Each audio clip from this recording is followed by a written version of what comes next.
Hey, this is Pastor John. As you know, we just started a new series called Who We Are. And each week I'm going to film something that I'm going to call like Pastor John's Deep Dive, which is like going a little deeper into something that I started talking about this past week, but just exploring it in more depth and more with more detail than I can do in a Sunday service. And I hope that this is of help. What we really want to do with this series isn't just have Sunday experiences, but create things to help equip you to grow deeper so that you can be firmly and deeply rooted in God. And so I'm just going to kind of share from some of the things I've been doing in my FaceTime. The process of preparing my heart is so important. And these last number of weeks, even actually when I did the series on Joseph, on that sermon, I was really focusing on how important it is that we understand that God's bigger than people. And, Joseph was really messed up by all the humans around him. Many of us have been messed up by all the humans around us, whether it was concern about politics, either from the right or the left, about racism, whether you're a person of color or not, or vaccines and masks. And there's so many things that can cause us to be concerned, really concerned about what humans are doing. And we can easily get into places of fear. And this is where it's so important for us to have the spiritual and mental discipline to focus on God and let Him be bigger than all the people, and let our understanding of who Jesus is be the thing that's really our North Star, that sets our GPS. Because if we don't have that, we're going to get pulled all over the place. And so on a practical basis, here's one of the things I've been doing recently that's really helpful. First of all, in my FaceTime, I find a quiet place in the morning, and I usually take, for me in my life now, an hour or an hour and a half or 2 hours to just sit with God. And the first thing I do is just put on worship music.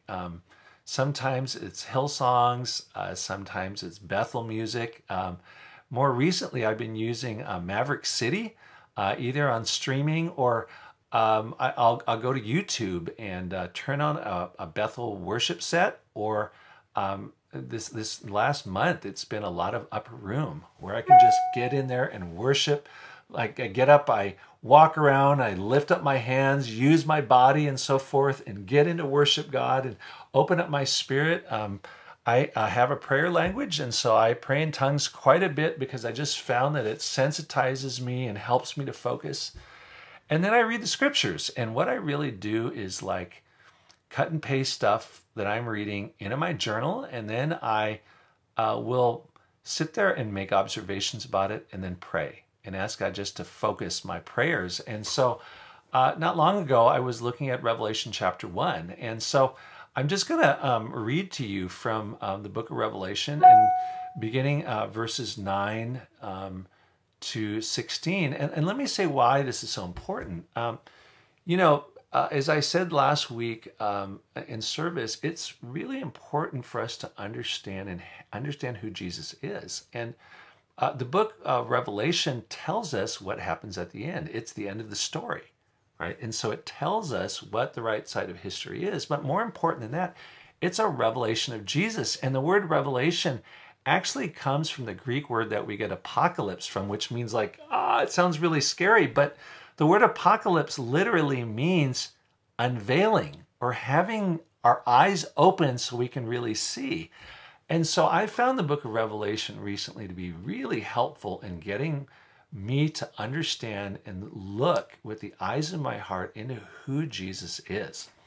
So it was written by the Apostle John. You might remember he was the one that was closest to Jesus when at the Last Supper, John was the one who had his head on Jesus' chest just as a sign of affection and love between John and Jesus. And when Jesus was on the cross, he looked down at John and said, "Please take care of my mother." And so they were really, really close. And here in the book of Revelation, it's 75 or 80 years later, John's been walking in intimacy with Jesus, and then he has this vision. Beginning in verse 9, "I, John, your brother and companion in the suffering and kingdom and patient endurance that are ours in Jesus, was on the island of Patmos because of the word of God and the testimony of Jesus. On the Lord's day I was in the Spirit, And by the way, I've been wondering what that is. I'm like, God, help me to live in the Spirit. This is like one of my regular prayers. And then John said, and I heard a voice behind me like a trumpet, which said, write on a scroll what you see and send it to the 7 churches. And then I turned to see the voice that was speaking to me. And when I turned, I saw 7 golden lampstands. And these lampstands were pictures of the 7 churches that Jesus was writing to.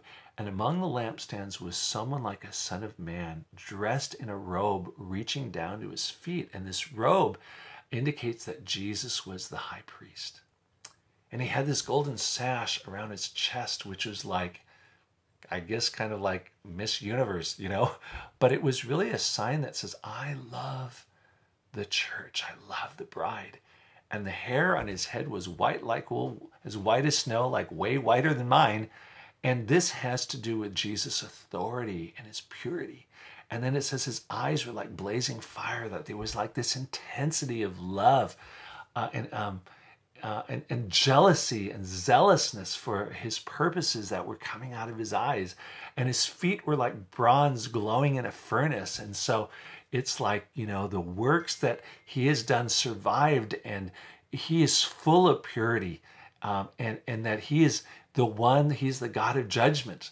And his voice was like the sound of rushing waters, like the Niagara Falls, with the fullness and the sound and reverberation. And in his right hand, he held 7 stars representing the churches. And out of his mouth was a sharp, double-edged sword, which Paul tells us is like the word of God. And so the things that are about to come and speak out of his mouth are like these things that separate truth from falsity and make our hearts bare before him. And then he said, his face was like the sun shining in all its brilliance. And then John said, when I heard that voice and saw this Jesus, I fell at his feet as though dead.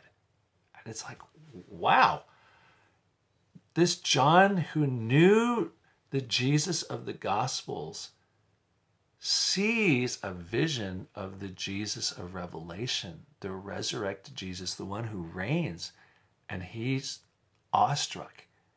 And this has been so instructive to me, because I'm like, I love the chosen, I love that Jesus, but that's not the only Jesus that I worship. I want to understand and have as part of my framework the Jesus of Revelation, who has authority and power and strength.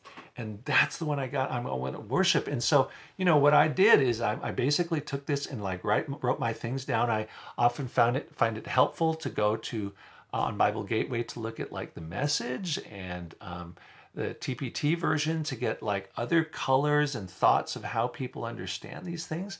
And then I take it to prayer, because I want that revelation to get into my spirit. And so, as I'm reading this right now, it's like, oh God, help me to understand your great love for me. Would you take that fire that's in your eyes and make that true of me? Oh Lord, your word says that you're the one that whose face shines like the sun shining in all its brilliance. That means that everything of darkness gets blown away. And Lord, would you cause my eyes to be focused on you and your purposes, and blot out all the noise and the evil and the wickedness and all the intimidations and manipulations of people in the world and the media. Oh God, help me to see you. Help me to hear your voice rumbling within like the Niagara Falls, Lord.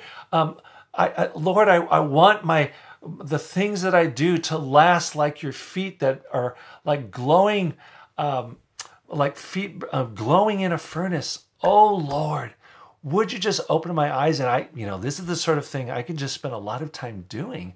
But what I'm trying to do is use the word of God to shape my spirit. And brothers and sisters, I just want to say that, you see, this is the sort of deeper place in God that I want to encourage you to go to every day. And then let's create that atmosphere together.